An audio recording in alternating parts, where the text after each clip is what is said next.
ఇండియాలో శ్రీ నారా చంద్రబాబు నాయుడు గారికి తెలుసు కాబట్టే ఇవాళ ఈ ఎడమ వైపున ఇంతమంది సారథుల్ని తన సైన్యంలో ప్రముఖమైనటువంటి స్థానాల్లోకి తీసుకుంటూ అపారమైనటువంటి కార్యదీక్షతోటి అత్యున్నతమైనటువంటి ఆశయాలతోటి ప్రజా రక్షణకు అంకితమైనటువంటి నూతన ముఖ్యమంత్రిగా పటిష్టమైనటువంటి ప్రణాళికల్ని సమున్నతమైనటువంటి రీతిలో విశేష స్థాయిలో మార్గదర్శకమైనటువంటి స్థాయిలో తీసుకుపోయే శ్రీ నారా చంద్రబాబు నాయుడు గారికి వారి యొక్క ప్రమాణ స్వీకారోత్సవం వేళ తరలి వచ్చిన దేశం నలుగు చెరువులకు నుంచి విచ్చేసినటువంటి ఆయా నేతలకు, వివిధ రంగాల ప్రతినిధులకు, పెద్దలకు, ఇతర దేశాల ప్రతినిధులకు అందరికీ పేరు పేరున స్వాగతం చెప్తూ తెలుగువారి యొక్క ఘనకీర్తి ఎంతో ఎన్టీ రామారావు గారు ఆ రోజుల్లోనే చెప్పారు.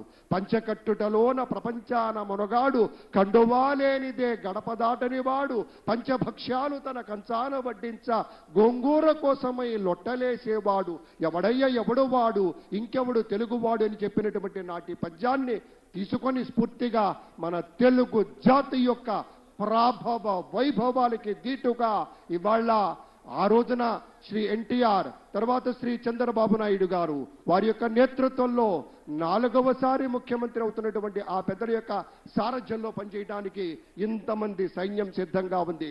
మనమంతా వారికి సహకరిస్తాం, వారందించేటువంటి ఫలాలని అందుకోబోతున్నాం అనేటువంటి మాటను కూడా మీతో గుర్తు చేస్తూ ఉన్నాం.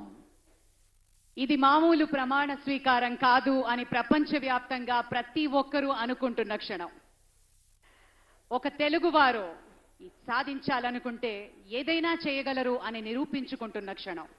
అతిరథ మహారథులు, వరల్డ్ కాన్సులేట్ జనరల్స్ తో పాటు ప్రముఖ నటులు, భారతదేశం గర్వించదగ్గ నటులు, పద్మ విభూషణులు, సూపర్ స్టార్లు ఈ వేదిక మీద రావడం మనం నిజంగా ఎంత అదృష్టం చేసుకున్నాం అనిపిస్తుంది.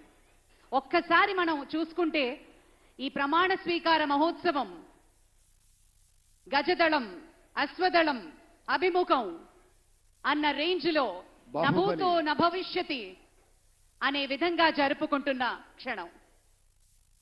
హృదయాన్ని మెత్తగా ఆత్మీయతతో స్పృశిస్తూ వెళుతున్నటువంటి అనుభూతి, ఒక పలకరించినటువంటి ఒక పవన వీచిక మన పవన్ కళ్యాణ్. ఒక ప్రేమమూర్తిగా చిరునవ్వులు పంచుతూరు ఆత్మీయ బంధాలతో కరచాలనం చేసినటువంటి అనుభూతి ఉంటుంది. వారు ప్రచారం కోసం వచ్చినప్పుడు ప్రతి యువత కూడా ఎగిరెగిరి